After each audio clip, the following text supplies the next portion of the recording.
Hey guys, welcome back to another video. And in today's tutorial, we are going to show you on how you can appear offline on WhatsApp. This is a step-by-step guide, so you should be able to follow easily. Now, you have to go ahead and open up the WhatsApp application, and from here, you can just go ahead and navigate through the settings right here, below your screen. Now, inside settings, you have to go ahead and click on privacy. And from here we are going to modify different options.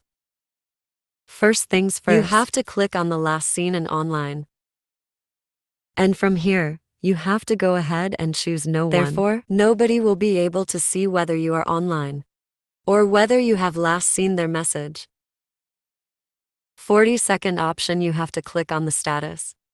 And from here you have to click on the only share with.